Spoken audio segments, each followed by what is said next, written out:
mu ntumbero yo gukoresha neza amatongo ya leta no gutorera umuti amatati y'amatongo yibonekeza muri zone Maramvya.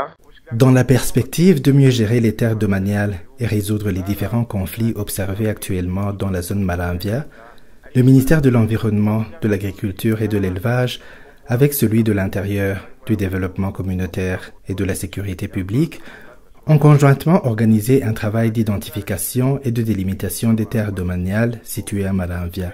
Ces deux ministères ont par la suite poursuivi l'identification des occupants et essayé de trouver des solutions durables à des conflits éventuels entre ces derniers.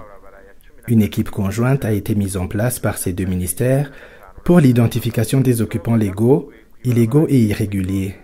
Pour rappel, le site Maramvya englobe les terrains et les parcelles se situant entre les transversales 12, 13, 14, 15 et 16. Le recensement s'est fait avenue par avenue, parcelle par parcelle. Au terme des descentes sur terrain, les résultats d'analyse de la commission sur les différentes transversales sont les suivants. Entre les transversales 12 et 13, on a identifié un total de 378 parcelles, toutes qui ont été spoliées. Entre les transversales 13 et 14, 208 parcelles ont été identifiées, dont 7 légalement octroyées et 201 spoliées.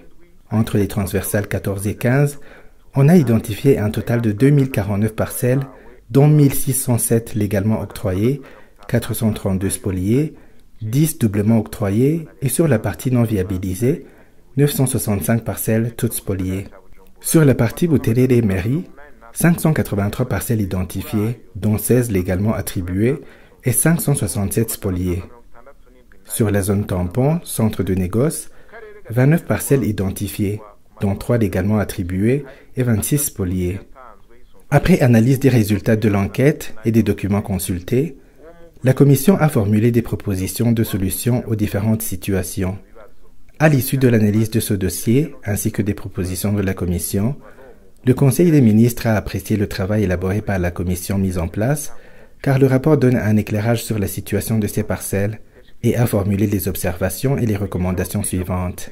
Informer tous les concernés sur la situation de ces parcelles, arrêter la poursuite de toutes les activités de construction sur les parcelles litigieuses, prendre les mesures qui s'imposent sur les constructions qui présentent un danger public, notamment les maisons construites sous les lignes électriques à haute tension, ramener le dossier au Conseil des ministres après sensibilisation afin que l'État prenne une orientation définitive. Abico kibazo cega bose bamaze kubimenyeshwa kugira ngo ingingo za nyuma ntabanduka zifatwe.